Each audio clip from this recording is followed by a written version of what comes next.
गल्लब कस गद्दा तुर दे हैं नरम, कुर्सी कसागी तुर दे हैं गरम।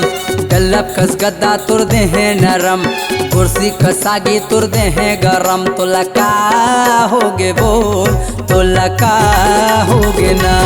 मोला प्यार होगेगा, मोला प्यार होगे ना। गल्लब कस गद्दा तुर दे हैं नरम, कुर्सी कसागी तुर दे हैं गरम। गल्लब कस गद्दा तुर दे हैं नरम, कुर्सी कसागी तुर दे हैं गरम। तो लका होगे वो, तो लका होगे ना। मोला प्यार होगेगा, मोला प्यार होगे ना।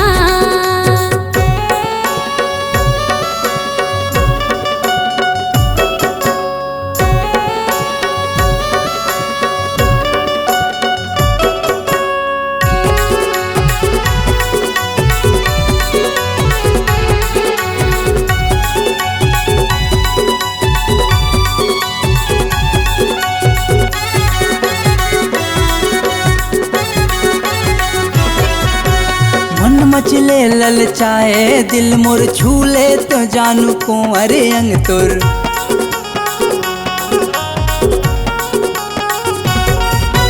कैसे कहो वाली तान है मन मोर दिल के दीवाना, मोर मन के चोर। गल्लब कस गद्दा तुर दे हैं नरम, कुर्सी कसागी तुर दे हैं गरम।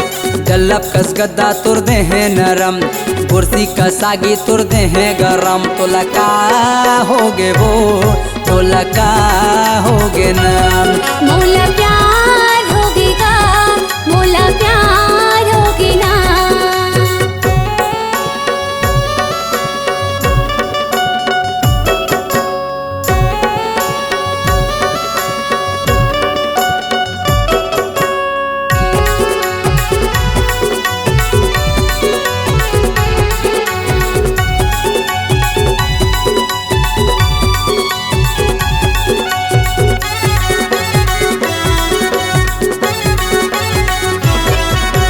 कैथे जमाना मोहब्बत है तोर, मोरे ले जाना राजा मोला अंगना मातोर।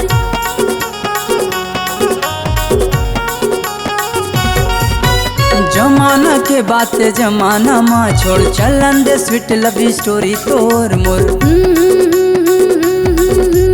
गल्लब कस गद्दा तुर दे हैं नरम, कुर्सी कसागी तुर दे हैं गरम। गल्लब कस गद्दा तुर दे हैं नरम, कुर्सी कसागी तुर दे हैं गरम। तो लका होगे बोल, तो लका होगे ना। मोला प्यार होगेगा, मोला प्यार होगे ना। गल्लब कस गद्दा तुर दे हैं नरम, कुर्सी कसागी तुर दे हैं गरम। गल्लब कस गद्दा तुर दे हैं नरम, कुर्सी कसागी तुर दे हैं गरम। तो लका होगे वो, तो लका होगे ना। मोला प्यार होगेगा, मोला प्यार होगे ना। तो लका होगे वो, तो लका होगे ना। मोला प्यार